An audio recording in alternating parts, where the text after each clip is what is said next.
Hey, what's up guys? Welcome back to my channel. Now, 2020 was a crazy year, but one of the good things that it gave us was the PlayStation 5. I still don't know how I got one, but anyways, here is my review. Now, in the United States, the disc edition PlayStation 5 retails for $500 and the digital edition retails for $400. And if you're up here in Canada like me, then you're looking at $630 and $500. The first thing we've got to talk about in this review, of course, is the design. It's an interesting one, that's for sure. When they first released it, I was like, what the heck is that? But then it kind of grew on me. Now, this is hands down the biggest console I have ever owned. It is way bigger than the PlayStation 4. If you're someone who plays on a TV, this might be a little bit hard to fit under it. But the nice thing is that the PlayStation 5 can either go vertical like this or horizontal, and it comes with a stand inside of the box to support whatever way you decide to place it. Now, like I said, this thing is huge. It stands about 40 centimeters tall, which is about 16 inches. This thing is a monster. Now, one of the biggest design changes that they chose to go with was a white console. Sony tends to make a black console, but they decided to change it with the PS5. And to be honest, at first I was like, I prefer black, but my entire setup is black and white, so it actually looks pretty good. But if you do want black, there's faceplates or you could custom paint it. And I'm sure a PS5 Pro is going to come out down the line that's going to be black anyways. Now, this design looks really futuristic, and Sony went the extra mile by putting in some awesome little details.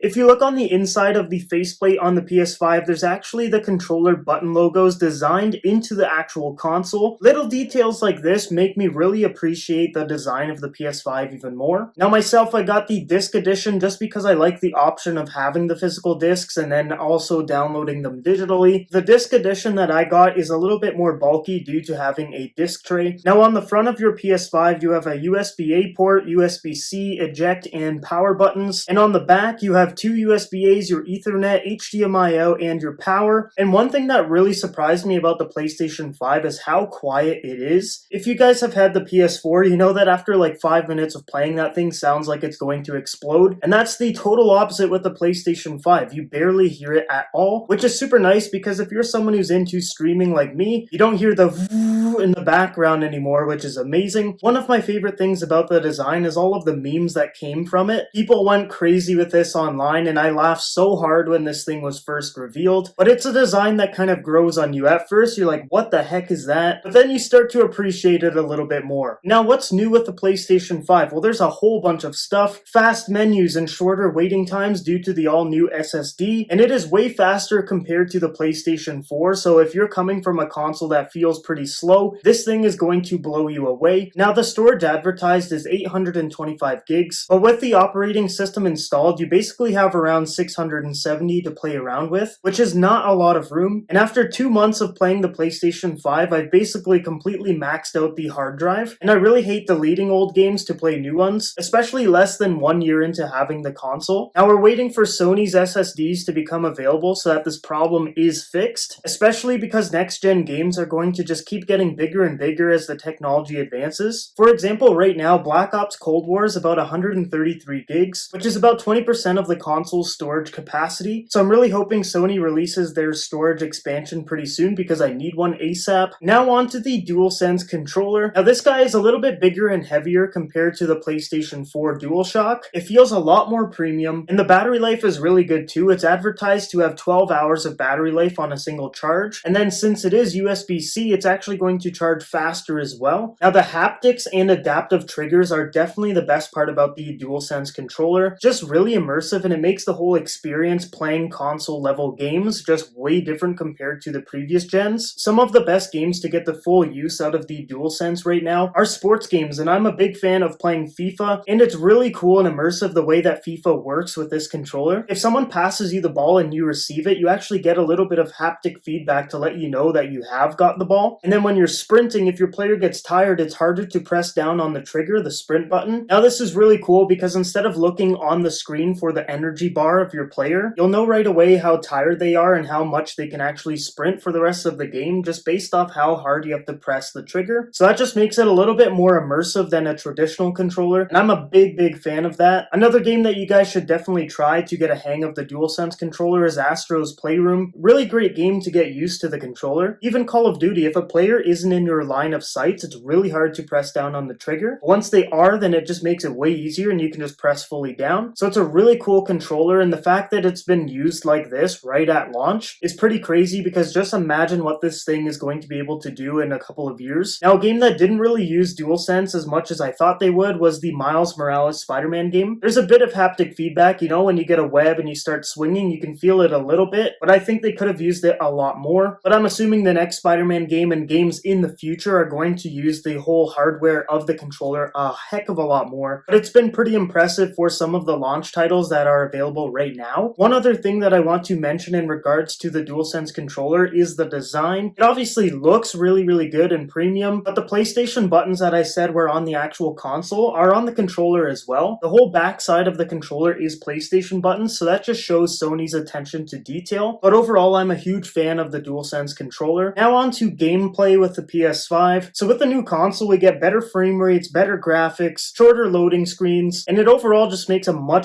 better experience. Now back to the actual graphics of the console. Most games, especially at launch, are going to give you two options. I'll use the Miles Morales Spider-Man game for this example just because that's the game that I've played the most. So in that game, you have a high fidelity and a high performance mode. So high fidelity mode basically turns ray tracing on and everything is going to look really good. Textures, colors, and details are going to be a lot better, but it's only 30 frames per second. Now it does look really good, especially with ray tracing on, because that means little details like looking at a window or other reflective surfaces, you can actually see your character's reflection, and it adds a little bit more realism and immerses you a little bit further into the actual game. And the second mode is performance mode, so you're basically sacrificing that extra attention to detail for the actual performance of the game. So you actually get 60 frames per second or higher, depending on the game, and everything is silky smooth and really fast. Like I said, you lose some detail in graphics and the reflections that come with the ray tracing and fidelity mode, but a lot of games are giving you the option on which one to pick. You can have more realistic looking gameplay that's more immersive, or just way faster, snappier, smoother gameplay with performance mode. Now it really depends on the game. Something like Miles Morales, where you're swinging around New York, I would prefer performance mode because everything will look and feel a lot faster and smoother, but something like maybe Assassin's Creed Valhalla, I would have fidelity or graphics mode on because I want the most detail possible. Now this is obviously personal preference, you can definitely choose. That's why a lot of games are giving you the option. It's really just personal preference depending on the title that you're playing. For example, there'd be no point to put graphics mode on like a sports game because you barely ever get close-ups of the players, but having performance mode would definitely make the experience playing something like FIFA a lot better. Now my next big point with the PlayStation 5 that I don't really see too many people talking about in the reviews is content creation, and the PlayStation 5 makes content creation just so easy. You can stream directly to YouTube and Twitch right from the PlayStation 5. You don't need a capture card or anything, so that just makes it really fast, easy, and convenient. No third-party software, capture card, anything like that. You can save clips in 4K up to 1 hour long, and you can share them on Twitter or YouTube. You can also do some basic editing of those clips using Sony software, and the accessories that the PS5 has available right now makes content creation even better. For example, the PlayStation 5 camera is a really great tool in order to do streaming. It records in 1080p and the quality is a little bit better than the PlayStation 4 camera. Now it's still not amazing by any means, but it's definitely a step up, and the whole setup and process of actually streaming is just super easy using the PS5 and its accessories. The PS5 just makes it really easy for content creation, so if you're someone who's just starting streaming or just wants to make the whole process a little bit easier, I definitely think the PS5 and its accessories are great for that. So overall, I think the PS5 is a really great console. I like the design, it's really fast, the menus look really good, it's great for content creation, the DualSense controller is amazing. There's not a whole lot of PS5 specific games out right now just because it launched about 3 months ago, but I have been playing a lot of games, and some that I can definitely recommend is Astro's Playroom, Miles Morales Spider-Man, Assassin's Creed Valhalla, Black Ops Cold War, and I've been hearing that Demon's Souls is definitely worth a play as well, so I'll probably start playing that pretty soon. So far, I've really enjoyed using the PlayStation 5. I've had no real complaints, to be completely honest, and I definitely recommend it if you guys can get your hands on one. I know they're like super